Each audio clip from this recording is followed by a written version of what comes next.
Hello, and welcome back to MetalDisciple.com's Metalheads podcast. My name is George. And I'm Buke. And this is a very special episode today. This is an episode from the road. Yes, the road dogs. We are recording in a hotel room, room 202 at the Hampton Inn in Richmond, Virginia. We're here because we went to the Dave Brockie Memorial service today at, I don't know how you said it, Haddad's Lake, something of that. For those of you who don't know, Dave Brockie is the late singer of GWAR. And if you don't know that, shame on you.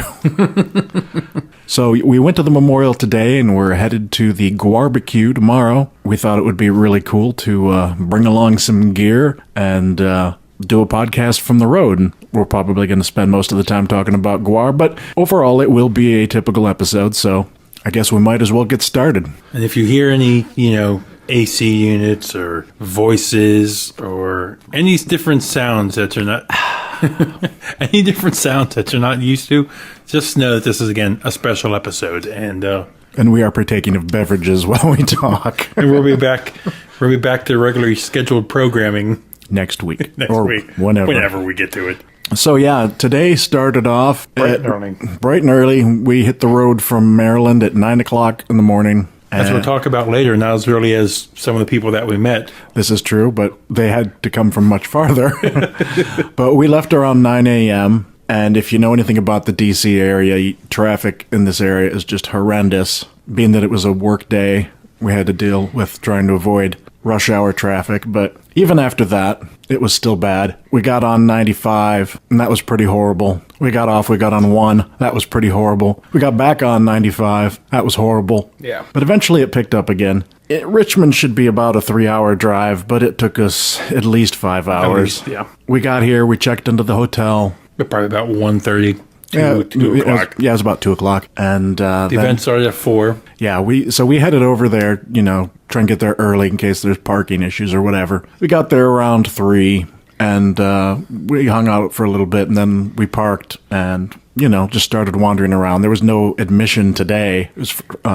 It was open to the public. Now, let me just set the scene for those of you who haven't looked online at this event and what it is. This takes place at like a family water park. Yeah, like an old lake, water park. Waterfalls, rope swing. Swimming pools. Yeah, swimming pools. It's where you'd have like weddings. And it looks like an old water park. Yeah, there's like gazebos and it doesn't look like the kind of place that would host an event like this. Definitely not. So you were saying we get there about 3 around. And we walked around, we checked the place out a bit. We knew that there was going to be a Viking funeral for the Oderus Urungus costume. To our surprise, it was already in its boat, sitting in the water with full staff. At full staff, yes. The cuttlefish was present and accounted for and standing at attention. It looked like a mast. And so, everybody was like, whoa, hey, it's Oderus. So everybody was taking pictures, myself included. Then we walked around a little bit and we found a picnic table with an umbrella. So we sat down in the shade to wait for the festivities to begin. So while we were sitting there, some other people came along and sat down to enjoy some of the shade as well. And we got to talking with them. There were 2 couples, a man and a woman from New York, and another man and woman from Philadelphia. Yep. Me, being the chatty Cathy that I am, started to turn instantly right to him. Hey, where are you from? Yeah, it's funny because Buke was off getting beer tickets when they arrived. So I was sitting there by myself, and they came and sat down, and I'm like facing the other direction, and I'm just sitting there on my phone, and they're sitting there talking, and I'm like ignoring them. I mean, I didn't actually, I just hadn't turned around and looked at them because, and then as soon as you come along, you sit down and you're like, hey, what's up? And I'm like, oh, hey, people here. I'm not going to be the creepy guy hogging the umbrella. Yeah. But they were pretty cool. Mm-hmm. We swapped some good stories. The one guy, the New York guy, was a big Manowar fan, so I was like, me too, and we swapped some Manowar stories, and then the other couple that came along were from Philly, and they were more of a punk thing. More they punk couple. Yeah, they weren't as much into the metal thing, but they did like GWAR. So we chatted with them for a while. And this is when you made the, you mentioned it at this point, that it stuck out to me, and we got a good laugh, that, because over our shoulders was Oderus in the Viking ship. Yeah. And this is when you made the note that he was adorned with a bunch of flowers. Yeah, it was a little strange seeing Oderus ringed with flowers. It's like from a funeral pyre point of view, it was definitely pretty and it was appropriate, but it's a little odd to see Oderus ringed with flowers. But you definitely knew something GWAR style was up because around the flyers you could see boxes of fireworks. Yes. So you didn't know what was going to happen, but Yeah, shit was going to blow up. So anyway, we chatted with them for a while until, was it bagpipe music started playing? Mm-hmm. Yeah, and Buke was in the beer line again. And so I ran over to see what was going on, and there was a stage set up. We were curious about that because there weren't supposed to be any bands playing today. Turns out that it was set up so that they could do the memorial speeches. So I wandered over and waited for him while he was finishing up in the beer line, and I whipped out my iPhone and threw a little microphone on it and started recording the speeches. So if you're lucky, those will be in some semblance of good shape, and I'll be able to post those later. I may even, depending on how things turn out, they may be at the end of this episode. But I'll probably stick them in a separate file because it's probably a good half hour, 45 minutes worth of stuff. So yeah, we get everybody kind of orderly, everybody was doing their own thing. Bagpipes start, people kind of perk up. Yeah, what's going on? It was just like an exodus. Everybody was like, boom, we're over here now. Because, it was on the opposite side of where the water and the funeral pyre were. I guess we were all expecting that they would come over there. So, we get over there, and I don't know who she was, but somebody sang a song, a beautiful song. It was a gorgeous song. And I didn't get that recorded. I was still getting my bearings at that point. So that as soon as she stopped, I whipped out the recorder, and out comes the legendary Jello Biafra. I will admit, I didn't know who he was. Really, Singer for the Dead Kennedys. Most people know who he is. Maybe not. I don't know. Maybe I'm old. But the introduction for him laid it out that Dave had looked up to him as an inspiration. And yeah, and they were friends. They'd worked together on a bunch of stuff. And he gave a very moving and funny speech. And I was... towards the end, I got a little teary-eyed. Mm-hmm. And then after he spoke, he introduced, or at least he tried to introduce, Randy Blythe from Lamb of God. He called him Adam Blythe. It wasn't Andy or Adam, was it? He called him Adam. He was getting him mixed up with the other guy. So Randy comes out and he's like, actually, my name's Randy. And Randy proceeded to give a really nice speech. Yeah. I recognized most of it from a post that he had made after the funeral. So he was sort of rehashing it, it seemed like, he didn't have notes or anything, so he was doing it all from his head, but I recognized most of it, but it was good. So, why not trot it out again? It was funny. He screamed in one part, which got me all excited. Yeah. Reading it on the page is one thing, but hearing the emotion in his voice as he was talking about it is another thing altogether. And that too, I'm a big wuss. What am I going to say? I got a little weepy again. It was so weird, I don't know the Dead Kennedy singer prior to today, but it was odd seeing the human side of Randy. Yes, we saw it during his trial proceedings, but to see it right in front of us, he walks out with Dockers, that button-up bowling shirt or whatever he was wearing today, and to see the emotional side of him come out today, that was interesting. He gave a touching, just true account of what Dave meant to him. And Dave had, the Lamb of God's a Richmond band, GWAR also being a Richmond band. When Lamb of God was starting out as Burn the Priest, GWAR had taken them out with them, or it came out to some of their shows. I'm sorry. GWAR did take Lamb of God out on their first real tour. Yes, their first real tour. Yes, I don't know if they were Lamb of God at that point, but yes. So he recanted. He recanted his story. He changed his tune. He recounted the early days of Dave giving him and the band a chance, and just being a true, genuine guy. Who came out to their shows and stuff, and it was touching to hear that. Yeah. And then after Randy, I can't remember. Adam Green was the next speaker, and I'm not familiar with him, although he's apparently the writer and star of a TV show called Holliston, which I am peripherally aware of because it also stars Dee Snider and Dave Brockie, was apparently on the show as Oderus Urungus, the imaginary friend of Adam Green. Definitely going to have to Netflix that now or something. I am, yeah. And despite the fact that I didn't really know anything about the guy, probably gave the most moving speech of all three. I was firm up until he got up there, because he came right out and said that he's an actor. He's not a metal guy. Yeah, he's not a metal guy. He is not used to going.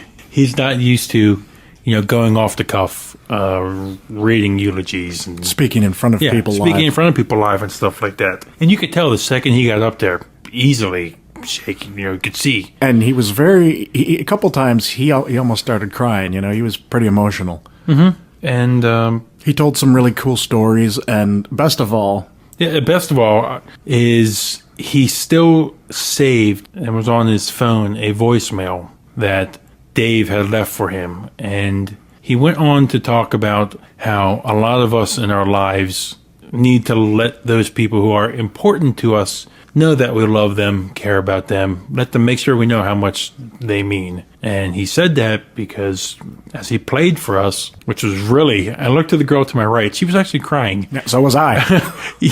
That was me, the girl. You have Dave, we're all here for him. You have his voicemail. Just call in this guy, and you see the personal side of Dave. Exactly. Yeah. We all know him as the, wild and crazy alien guy. Yes. But this phone message was it was just a normal conversation. He's like, hey, bro, I'm just calling to check on you. Check on the family. It highlighted what a normal person, normal being, as normal as Dave is, but truly a normal person just like the rest of us. And what a kind and thoughtful and loving person that he was. He went on to end it. He's like, make sure to give the family my love. I hope everything's going well, buddy. Thinking about you. We'll be in touch soon. Yeah. It took out the whole, just like you said, character. And made him real. And so Adam wanted everybody to remember that we should tell everybody that we love them. So I love you, man. I love you too. I promptly poured out my phone and texted my wife. Yeah, it's that moment where everybody's like, I gotta call my mom. But, we're making light of it. But it was a very poignant and touching ceremony. Extremely. When you post the clips later, definitely take a moment to listen to that, because that was really the highlight easily. And then next was It was a Beefcake.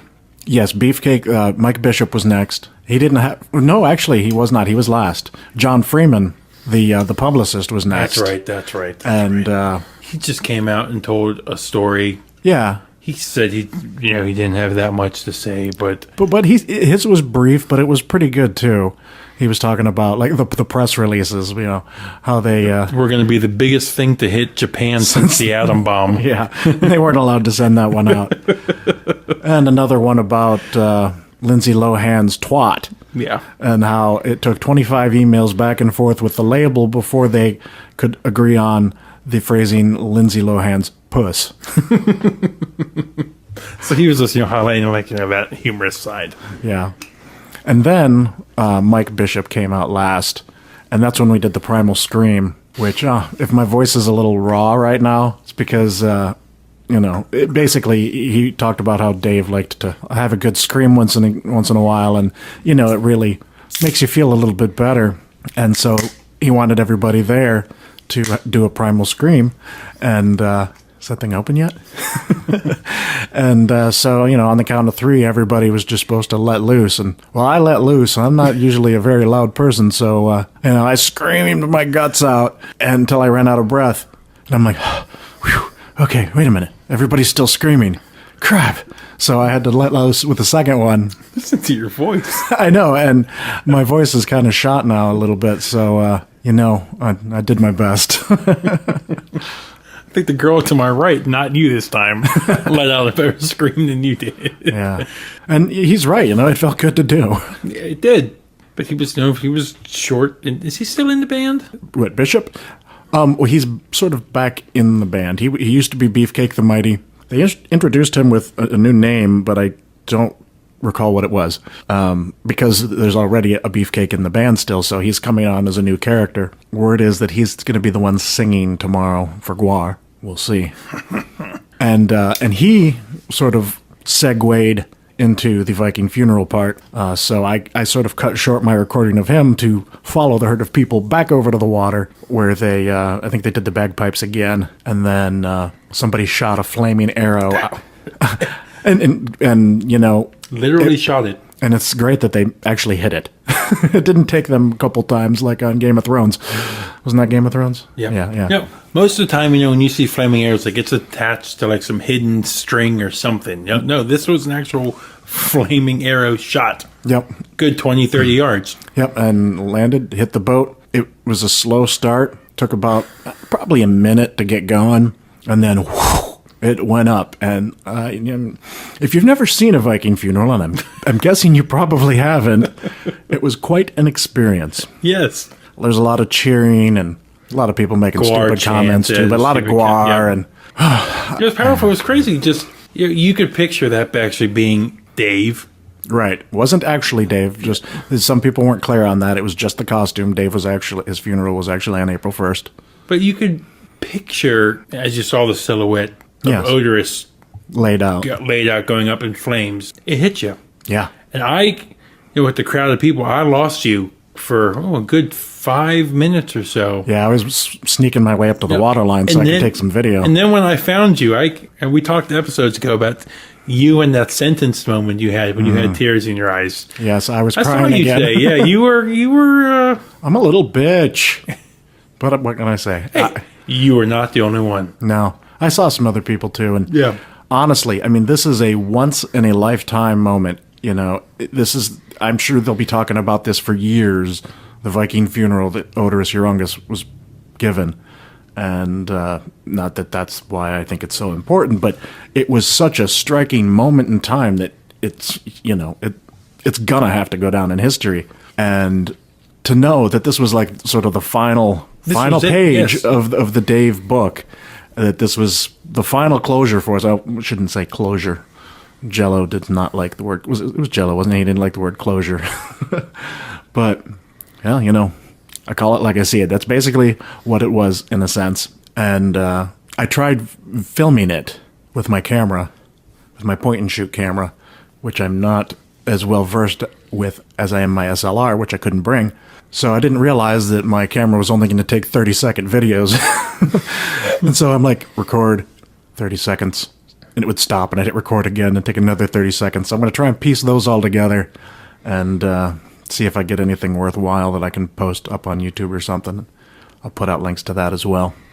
I took some pictures as well, so hopefully... You took a good picture. You framed one really well. Yeah, thank you. So hopefully you'll see all of that soon. And in all likelihood, it'll probably all be posted before you hear this. And then, I wouldn't say it's an awkward moment, but...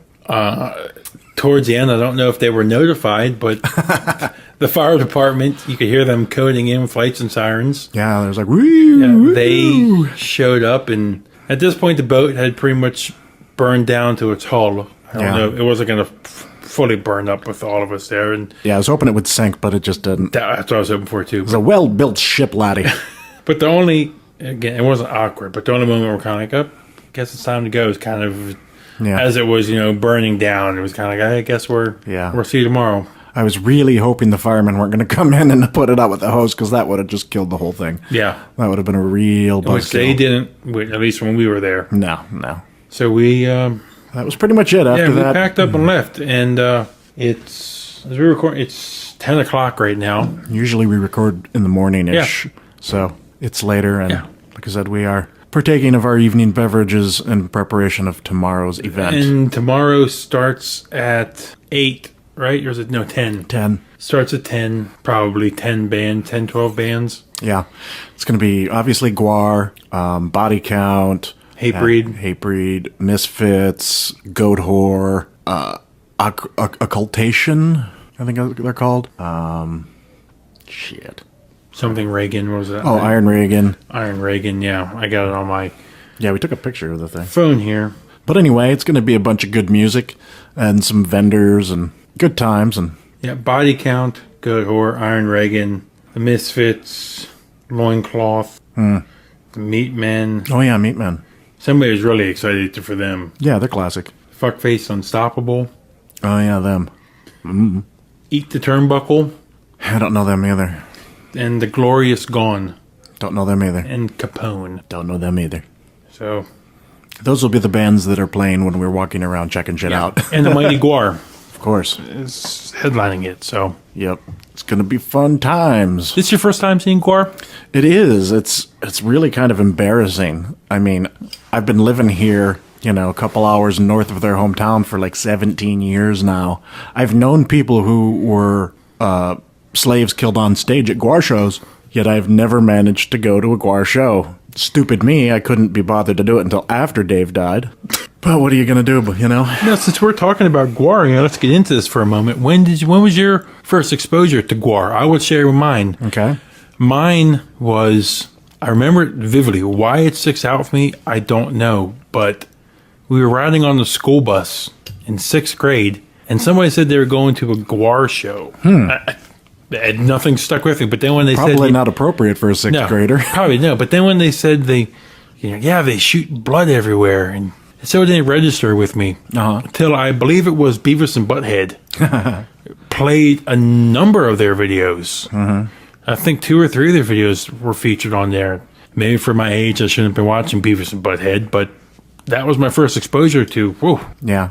this is GWAR. And the years after that, GWAR would always tour around, and I would always hear that their concerts, you got to go. You got to experience a GWAR show. GWAR. There's nothing like it. You leave soaked, stained, sweaty, tired, having a blast. Yeah. But I never went. Yeah. We're dumbasses. Yeah, so I'm kicking myself in the ass because is tomorrow going to be a real GWAR show? It's going to be a unique GWAR show, to say the least. To say the least, it certainly is. Now, when did you... Well, I don't recall, how I learned about the band, but my first exposure was when Scumdogs of the Universe came out in 1990. Was this one of your random buys? I don't know that it was random. I mean, either somebody told me about them, or, maybe there was a Headbangers Ball video. I don't recall ever seeing, an early GWAR video, but maybe there was. But it was probably just word of mouth. Somebody said, hey, there's this really wild band called GWAR, and Scumdogs of the Universe. And I was like, wow, this is cool. And I went out and I bought the cassette. And, oh, man, Scumdogs for me is the classic album. Sick of You. Sick of You and Slaughterama. Love Surgery. And Sexecutioner, Salamanizer, Maggots. Everything on this album is just so classic. So, I got in early, I guess, and I've been a fan for all these years. And they were always one of those bands that, at least with me, and I think I speak for you here, they toured all the time. And you're like, yeah, I'll catch them next time. Exactly. Then that's exactly what happened. I was like, oh, it just was never convenient, and then too late. Do you think GWAR is an influential band? Well, that's funny you say that because I had this little tidbit in my head that I wanted to spit out before we moved on, and that is that there was another band back in the day, shortly after GWAR came to popularity, that was similar, and they were called Green Jelly. Excuse me, Green Jello. They had to change their name to Green Jelly because they got sued by Jello. Really? They had an album called Serial Killer with a C, as in breakfast cereal. Okay. And they had a video and a song called Three Little Pigs. And they were all dressed up in similar type suits, and were obviously in some way influenced by GWAR. They didn't last. I don't even know if they ever put out a second album, but the song was kind of cool. But I think getting sued and having to change their name, it was just all downhill from there. So, and they're certainly influential in less visible ways. Obviously there aren't that many bands running around dressing like GWAR. Although, there is a lot of theatrics that could possibly be traced back to GWAR. Or just a sense of the obscene, which, Dave Brockie was a smart guy. I don't think he was generally probably obscene for the sake of obscene. There was usually some sort of point behind it, because he was smart, and I probably don't even understand all of it. So I'm sure he inspired a lot of people to be free thinkers. In my short time being a metalhead, diehard, it seems like when I see the metal news media, GWAR doesn't still seem to be that name that's like a Slayer, like a Do you get what I'm trying to say? Yeah, and it's because probably the comedic aspect, the absurdity of it. Not everybody probably listened to it in the same way that they would listen to a Slayer. They never took them serious? Yeah, they're like, hey, we're in a fun, goofy mood. Let's put on some GWAR. Whereas the rest of the time, they're like, I'm in a head-banging, kick-ass mood. Put on some Slayer. And you sort of back yourself into a corner with that kind of music. And I'm sure they were terribly underrated as musicians and songwriters in general because of that. But I thought they were a goof. Yeah, but if you listen to their stuff, it's really good. So, would you consider them one of the influential metal bands? Definitely. Yeah. Definitely. They're like an archetype. They are, they're at the top of their area. Yeah, the theatrical stuff that you can paint, Ghost and every band's coming after them. Lordy's probably another example. Yes. You could probably say Slipknot, Mushroomhead, whatever other bands are doing. Yeah, definitely. Yeah. Never thought about that. So tomorrow's going to be an interesting day. I'm not a fan, but the whole body count thing is going to be interesting to see. I would like to see that. I've never seen Body Count. I've never seen Ice-T. I'm not a huge Body Count fan, but when they first came out, it was an interesting concept. And I bought the first album anyway. But listen, for me, it's just going to be more of a curiosity. Just be like, oh, okay, so that's Body Count. Cool. Yeah, they just got off touring on Mayhem Fest.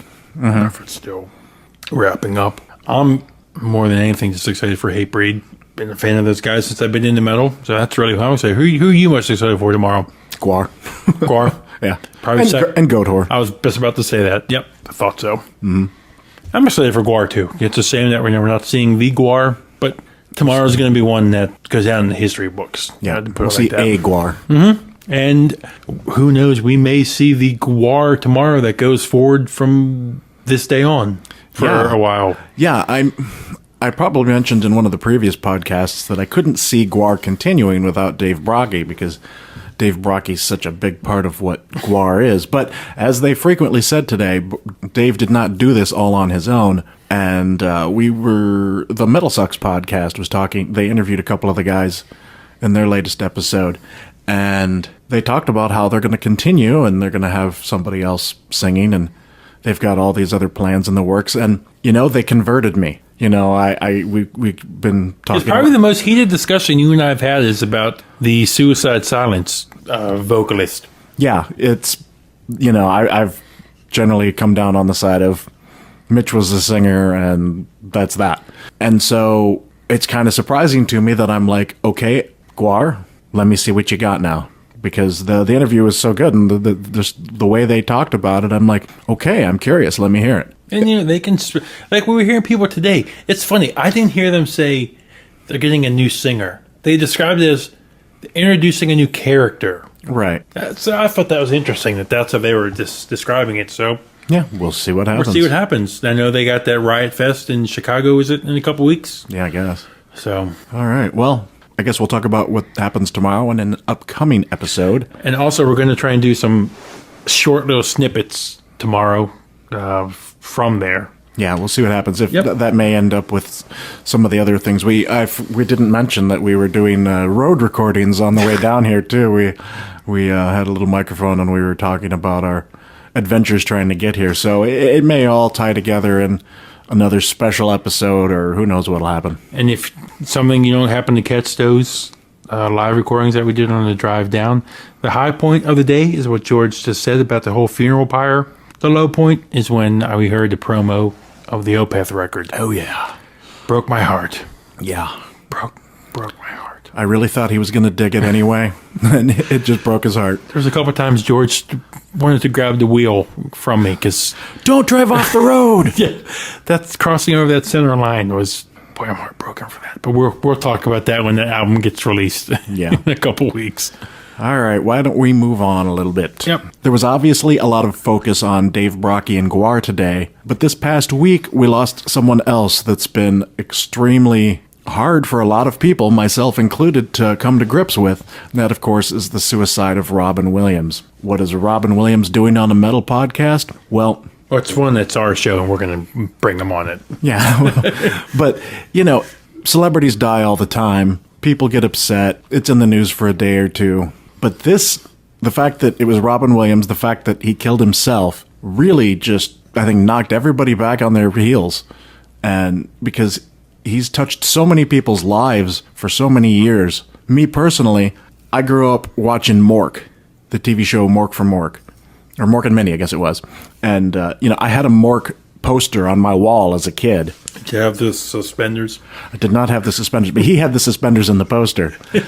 And, then, there was the movies that he did. He did funny movies, but then in my later teenage, early 20s years, there was, Dead Poet Society, one of my favorite movies of all time. What's your favorite movie of his? Dead Poet Society. Okay. That movie, we mentioned free thinker earlier in reference to Dave Brockie. That movie taught me how to be a free thinker. It was just a very profoundly inspiring movie. I've never seen it. God, you need to see this movie, man. So it didn't really surprise me all that much that people from all walks of life, at least here in America, and I expect he's probably got reach, in Europe and other countries as well, probably South America, Japan, who knows? The man was beloved by people the world over, and it's still taking a long time to leave the news. Yep. And, I saw something, I actually think it was on the Metal Sucks website. It was, heavy metal musicians commenting on the loss of Robin Williams. And I saw a picture of Rob Flynn with Robin Williams and all these guys just saying, man, this is terrible, loved Robin Williams. The man's reach was just incredible. His heart was huge. His generosity is legendary. And it is truly a tragedy that we no longer have him in the world. I just have to close that out by saying, oh, Captain, my Captain. So I'm reading a book right now by a Norwegian author by the name of Joe Nesbo, and it's the third book in a series. It's called The Red Breast, and it's a murder mystery, Scandinavian murder mystery. If you've ever read The Girl with the Dragon Tattoo or saw the movie, it goes along those lines. And the reason I mention it is because the part of the storyline involves Nazi skinheads, and this guy goes into this skinheads room. And there's swastikas on the wall, pictures of Himmler, all this Nazi memorabilia. And he says, a Burzum poster from a live show. My first thought was wow, Burzum in a mainstream book. Second thing was, there's posters of a live Burzum. Did Burzum even play live? And I looked and I couldn't come up with a concrete answer on that. It looks like there may have been one or two small shows, sort of like Dark Throne. He did not play live, so maybe he didn't quite check his facts too much on that one, but still, I thought it was interesting that Burzum was referenced in this book. There's probably some fan out there in the world who's at one of those Burzum shows, if there was one. It was probably a show for 10 people in a bar somewhere in Norway, and some guy plays that card every time he goes out. Oh, I saw Burzum in their only show, and his only show is, just Varg. He's playing that card. So what's your greatest concert? Boom. This is mine. Yeah, I guess you can't really top that one, can you? I went back, quickly talk about, I went back on Spotify, tried to listen to them the other day. Yeah. I don't know where to start. Well, do they sing in English? Sometimes. This was... I haven't listened to it in a while. What's the way you describe black metal? Well, rough? If you're going to do Burzum, you got to go early. Because once he went to prison, everything went electronic for a few albums because they wouldn't let him have a guitar. This was that black and white one where it's a lady blowing a long trumpet. Philosopheme. Yeah. That's probably my favorite one. There's another one, but I can't pronounce it, so I'm not even going to try. And then after he got out of prison, he did a couple more raw black metal albums. There, it's all right. I mean, I really didn't listen to them because I thought he was such a douche. And now apparently he's back to doing electronic bullshit music that we don't need to hear. Did you see? Sorry, go ahead. But I have to admit the first couple albums are worthy of listening to, even if he is a bit of an asshole. eBay banned his merchandise from being sold. Really? Yeah. You can't buy his albums on there? Yeah, merchandise from the band Burzum has been banned on eBay. This is from NME.com. The online auction site has banned the sale of items relating to the band, citing the history of violence of frontman Varg. Yeah, however you say it. Vicudern? Was recently found guilty of inciting racial hate hatred by a French court. Was recently convicted of being a giant douche. Yeah. So Metal Sucks reports that an anonymous user said that he tried to sell 2 items of Burzum merchandise on the site, but was rejected due to eBay's offensive material policy. States that items cannot be sold if they promote or glorify hatred, violence, racial, sexual, or religious intolerance. Wow, that is pretty funny. Yeah. What are you going to do now, Varg?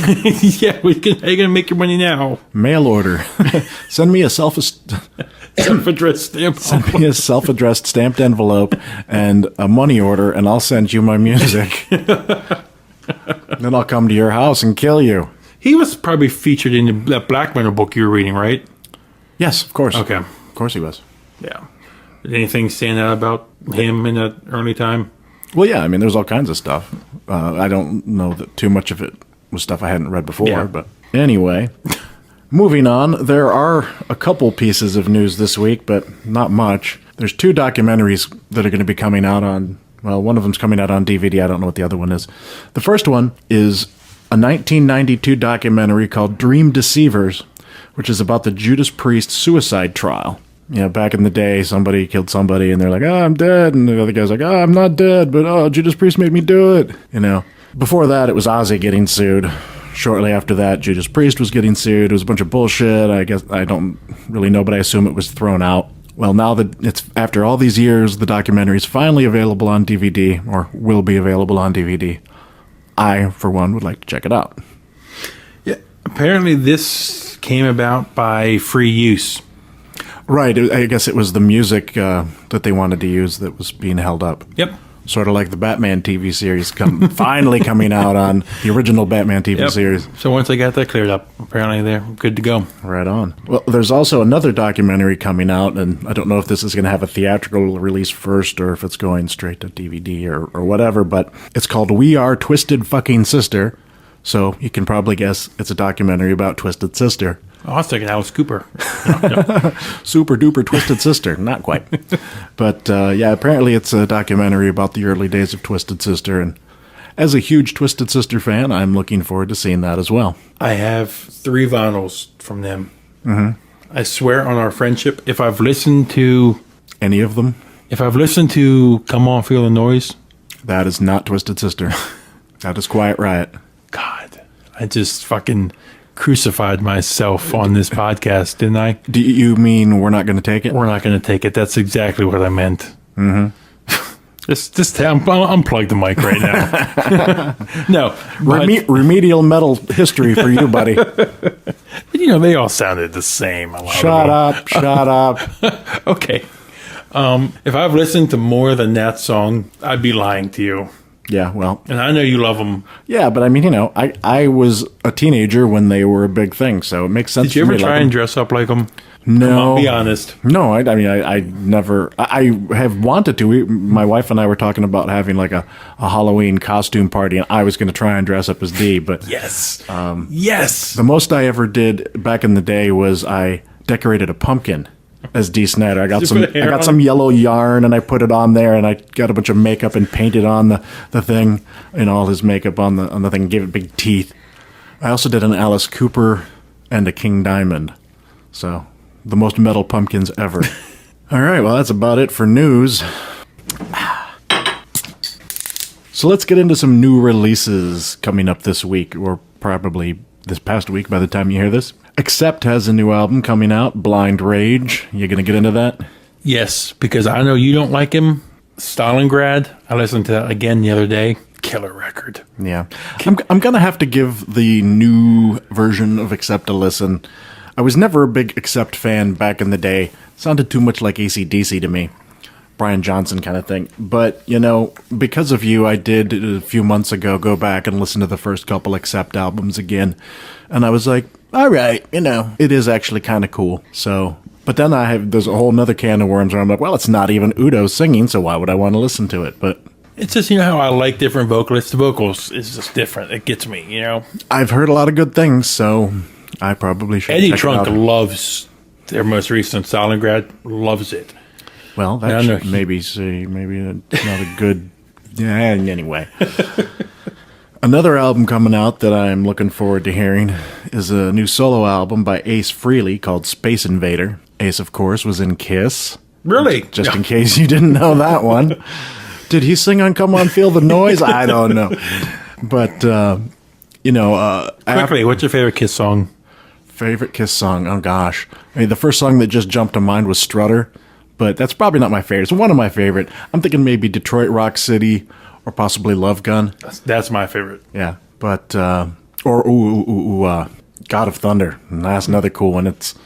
I didn't like that one when I was younger, but now something about that just gets me. Yeah, I've never been a Kiss fan quickly, but the Kiss on vinyl is Destroyer with Love Gun. Yes. No, Love Gun's on Love Gun. Yeah, Destroyer. How little I know about Kiss. Destroyer is like Detroit Rock City. Yeah. That Love Gun album on vinyl, man, that sounds good. Oh, yeah. Definitely. Anyway, Ace, after he was in Kiss, he had a band called either Ace Frehley's Comet or Frehley's Comet. It kind of changed between albums, but I liked, as far as I know, there's only two. I only have the first two if there's more than two. And I like those. So, even without Kiss, Ace has got something to offer. So I'm looking forward to hearing this. Then there's a band that you mentioned to me earlier today called Cardinals Folly. I've been listening to them for their last couple albums. I got like a promo years ago, and I've been following them ever since. And today, Buke asked me about them, and I was like, oh yeah, Cardinals Folly. Well, they've got a new album called Our Cult Continues. It's doom metal, more in a traditional kind of sense. It's good stuff. You should check it out. The Dragon Force album is finally coming out, Maximum Overload. Does anybody care? I don't know. Guitar Hero's not a thing anymore. So I don't think people care about them anymore. We mentioned it I actually talked about it on the Power Metal episode somewhat favorably. That's about as far as I got. I haven't been back to listen to it again. It hasn't, there's so much other good stuff to listen to right now. I just haven't gotten to it. So I'm sitting on the fence for that one. That band, King 810 from Flint, Michigan, their album is coming out. I neglected to write down the name of it. Something about murder, though.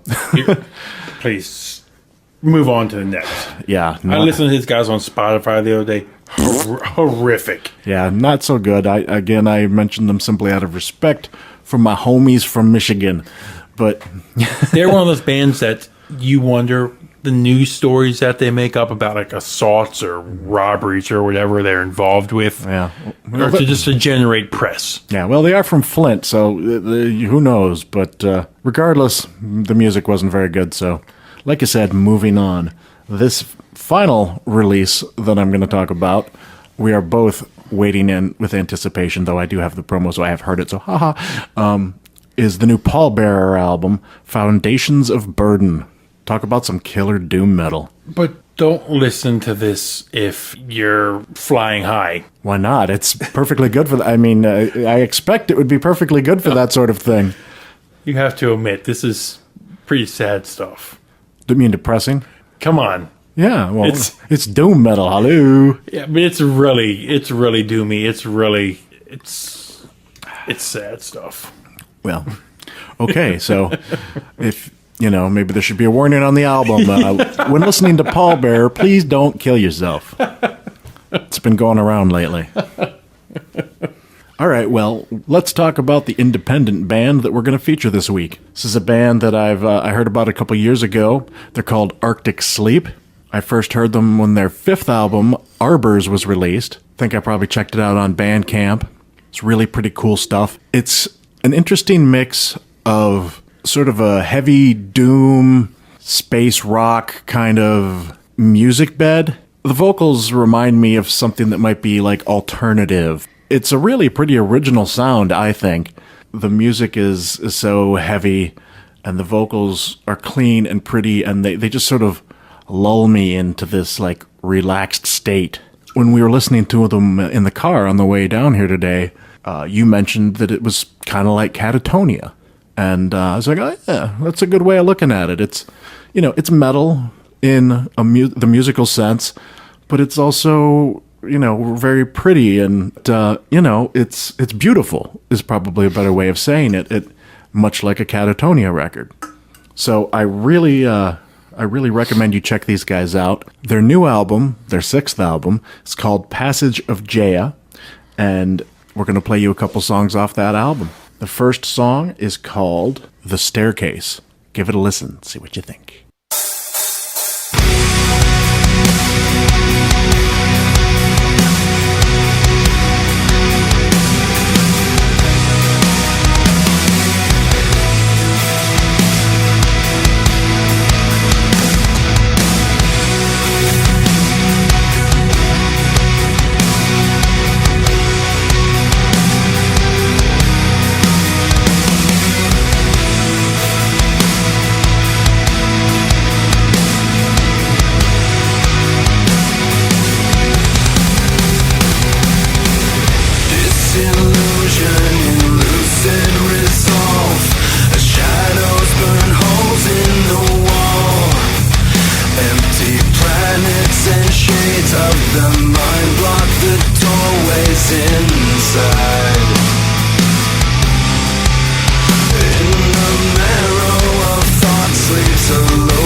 All right.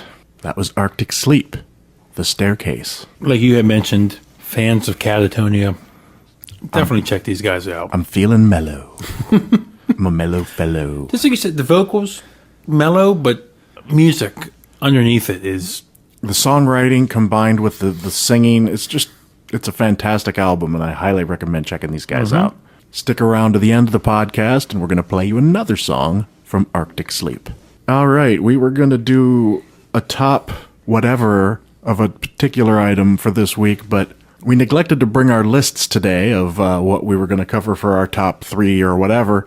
So on the fly, we came up with the top 3 moments at the Dave Brockie Memorial. You want to get us started? I would love to. Number 3 moment was, pulling up, and it's hard to describe this. I'm going to get all emotional here, the next top 3. But pulling up and seeing a couple hundred, maybe a couple thousand fans to honor a metal singer. Our fallen brother. Yeah, makes you proud. Whatever reason he died from, if you don't know, an overdose, tragic way to die, but it doesn't make his death any less, sad. Sad, exactly. Just to see passionate fans. You and I saw easily hundreds of GWAR shirts today. Yeah, the Dave Brockie Memorial T-shirt, of which I have one. I chose not to wear it. We must have saw hundreds of them. Yeah, everybody was wearing this thing. It's the picture of Dave.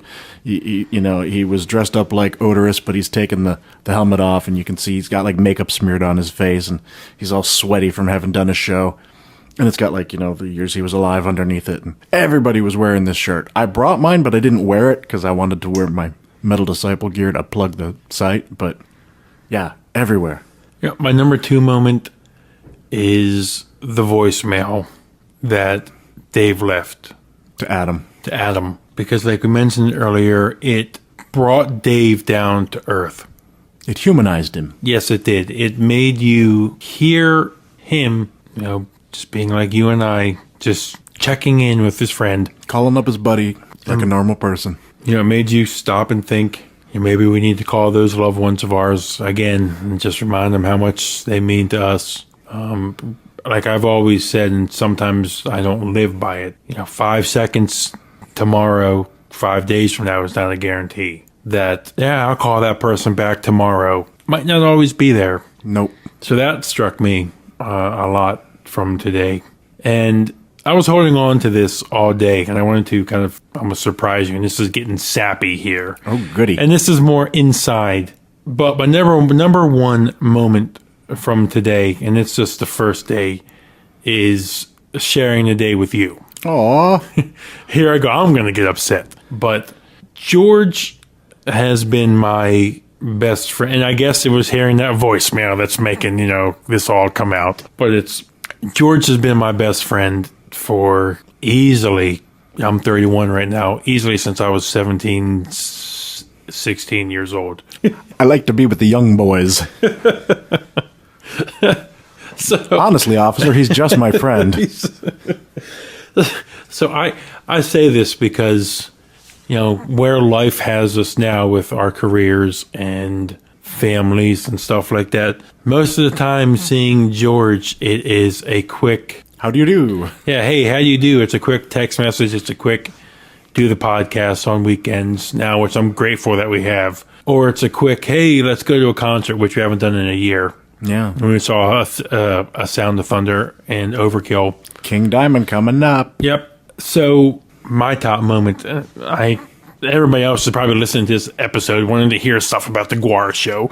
But I'm just going to say this, is that having a day, and tomorrow's another day, with my best friend, with a older brother, in a sense, to me. Who you calling old? That's been my most enjoyable. Someone I can't get enough of. Ooh. We have separate beds in this room, by the way. Doesn't mean we're going to use them. So that has been it's just one of those things that, us being guys, and I know those of you listening, please, if you have another friend, share these stories with us. But George is that friend that, George was to get mad at me right now, smash his beer bottle over my head. You know what? tomorrow morning, we'd be loading up the car. We'd be going to that show. What rolls off my back? So that's my best thing, is that a weekend with my best friend when it's just him and I, just like old times. Wow. I don't know how I can follow that. I mean, you really just kind of invalidated anything I'm going to say now. No, please. Anything I say now is now anticlimactic, but Don't be changing it. I will do my best. But, before I start, let me just say thank you for that, and I feel the same. I love you, man, but you're still not getting my Bud Light Lime. All right. Well, my number 3 was the time that we spent chatting with people that we didn't know. You know, the people that sat down at the table with us. We talked to some people from New York, some people from Philadelphia. And it was just kind of cool to just randomly strike up a conversation with like-minded people that you've never met before. It was exhilarating and interesting and fun. Can I piggyback off that for a second? Of course. And say, this is the reason why I love metal. If you would have seen, and I know this is a podcast, if you guys would have seen the first couple that sat with George, the guy wore a wide brim, what type of hat to call it, fedora, maybe. I actually don't remember the hat. I remember the mustache. It was a wide brim hat. Yeah. Wide. Yeah.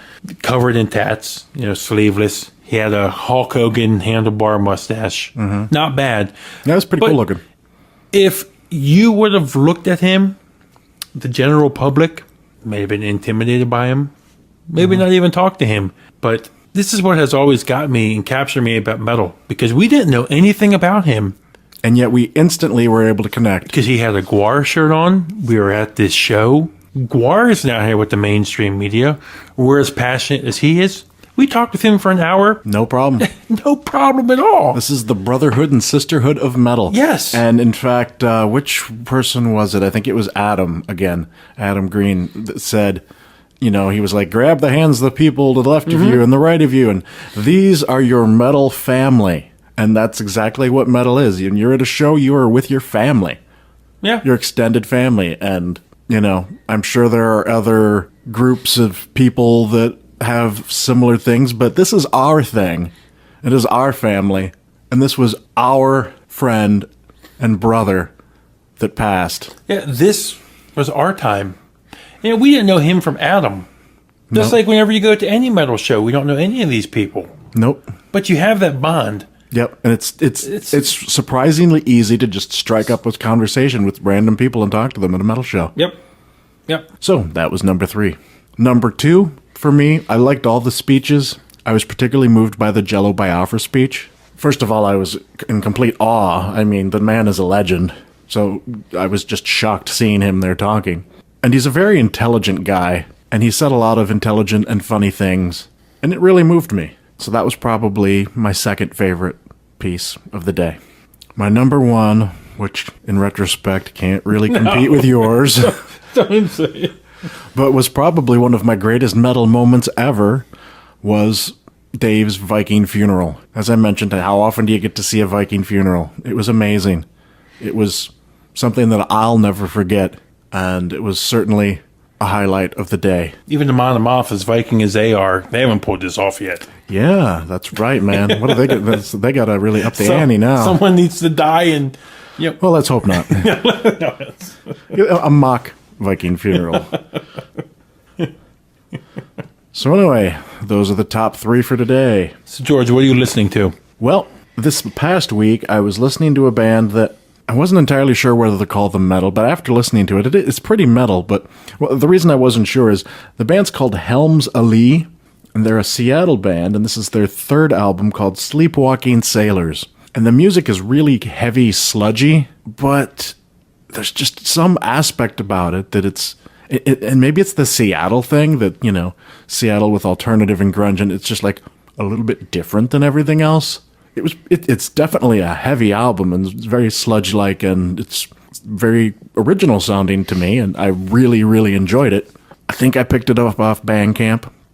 I originally saw it on somebody's list. Somebody was like, "This is such a great album." Whenever I hear that, I always run out and check it out, and I'm like, "Yeah, you're right. It is a great album." Or, nah, it's a piece of shit. But in this case, they were right. Helms Ali, Sleepwalking Sailors. Give it a listen. So my listen this week, you mentioned it last week in the new releases, and I went out and I checked on Spotify and actually purchased it. Ailstorm, Sunset on the Golden Age. Hell yeah. We are here to drink your beer. That track is great. Mm-hmm. Yeah, when Ailstorm first debuted, I don't even know what instruments were involved, but the pirate sound was a little over the top. Yeah. You know what I'm saying? It was maybe a little, it was nice to hear. They've definitely honed their sound a bit. It was done a little too much. On this record, they kind of toned it back a little. Still the same subject matter, but it takes a little heavier direction. You know what I'm trying to say? Yeah. It's pirate metal done a little heavier. Yeah, well, and it's good. Have you heard Swashbuckle? Not sure. Check them out, too. Oh, okay. Yeah, it's just pirate metal done a little heavier. Right. I can't recommend it enough. Excellent. So that's what I've been listening to. Cool. Do you have a classic for this week? The classic this week is kind of funny. This is kind of a nod to the site. And I don't want to put you on the spot here, but I don't think I can do it justice, because I was checking out the site last week, trying to post some stuff to Twitter, and I was trying to build up my vinyl collection and add things to my wish list. And I came upon your hauls of the great metal albums. Yeah, ooh. The first post you did, and maybe you can describe it for a classic, Wrathchild America, Climbing the Walls. That's such a good album. You posted this after you and I interviewed John from Warbringer. From Warbringer, yeah. Yep, and I wanted to, I'm sorry to put you on the spot, but I went back and I listened to this album, this album passing me over. This is one of the ones that when you and I used to hang out, when we were burning CDs and stuff. Right. You're like, here, check this out. I'll admit, this passed me. Dumbass. Yeah. Just kidding. To put you on the spot, could you talk about this album? Wait a minute. I thought I got to do my own classic. Oh, I'm sorry. No, it's all right. It's cool. Well, gosh, I mean, it was a thrash classic from had to be late 80s, very late 80s. I originally saw them, I want to say they opened up for Megadeth, or was it Testament? Maybe it was Testament. Okay. It was either Megadeth or Testament. I saw them at the Royal Oak Music Theater opening for one of those two bands. I saw both bands there.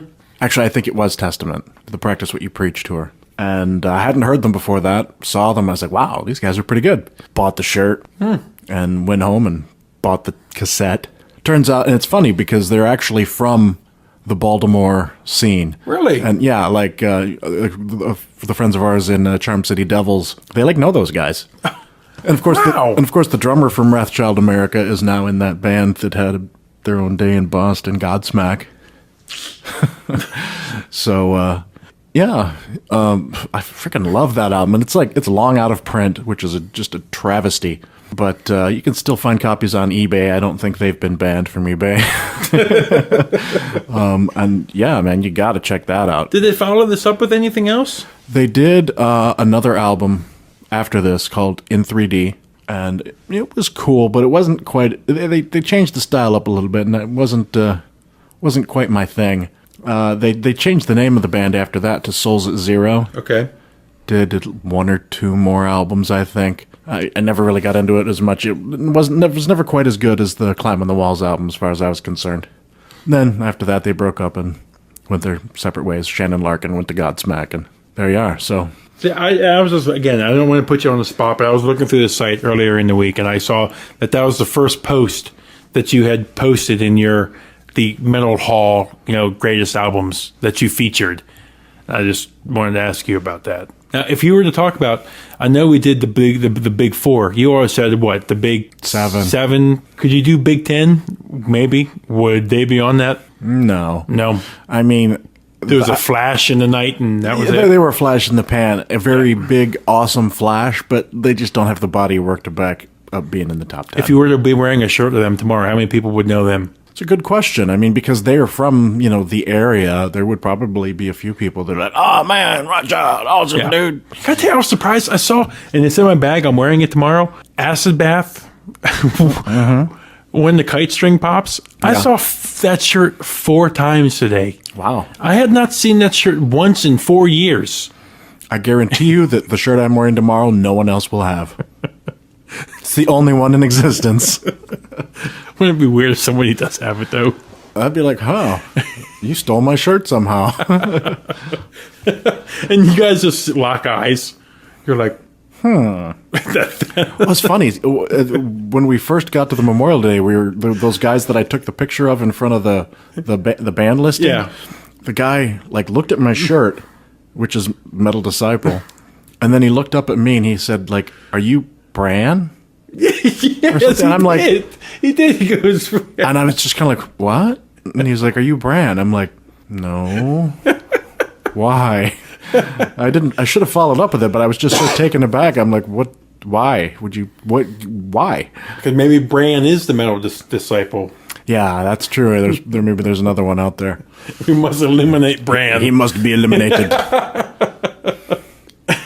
All right. Well, I guess I'll go ahead and do a classic too. Please.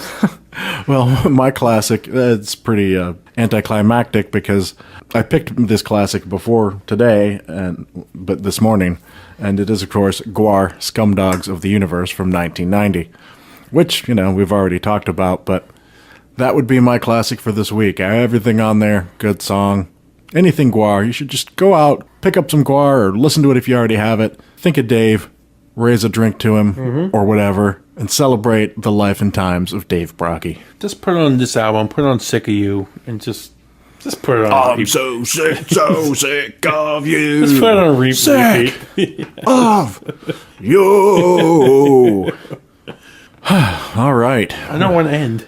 You don't want to end. Well, I'm kind of out of stuff. So if you have any, if you don't have anything else, I think we need to play the last song. You got anything? Yeah, I just want to ask you, what are you most excited for tomorrow? Getting home alive? Now, it's been much talked about on this podcast before. Old curmudgeon George. I am the curmudgeon. Yeah, okay. Are you going to go into tomorrow with bright eyes and... Well, I don't know about bright eyes and bushy tail based on how much we drink tonight and how little sleep we end up getting. But I am going in with a positive attitude and a desire for fun and excitement. Yes. And hopefully scantily clad women. Yes. I'm most excited for Hatebreed, personally. That's just me. I know I should be excited for GWAR. I'm not. Please, I know this is not going to post before tomorrow, but, follow us. Disciple of OV Metal. I'm at Opeth Fan. Our show is at Metalheads Pod. I downloaded today so we can live broadcast. We may try and do it again in the future some more. Hell, I may even fire it up and do it by myself. If you download Mixlr app, Mixlr, and add us Metalheads Pod on there, I may fire it up as I'm heading to work. Do a live broadcast. Yeah, who knows? Who knows what'll happen? Nobody expects Buke or the Spanish Inquisition. So again, buddy, I just want to say thanks for.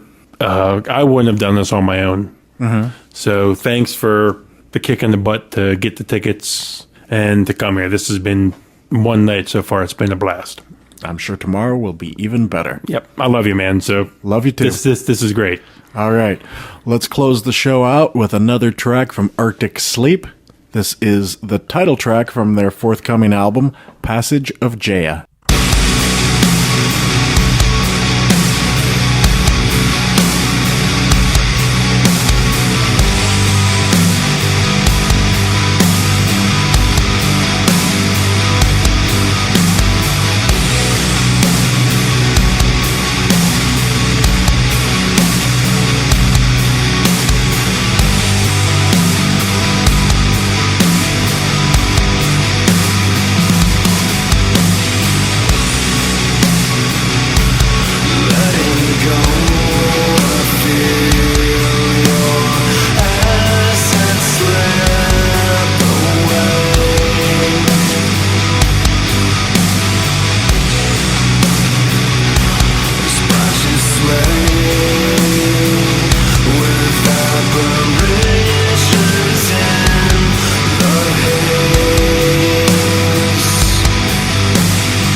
then you shine.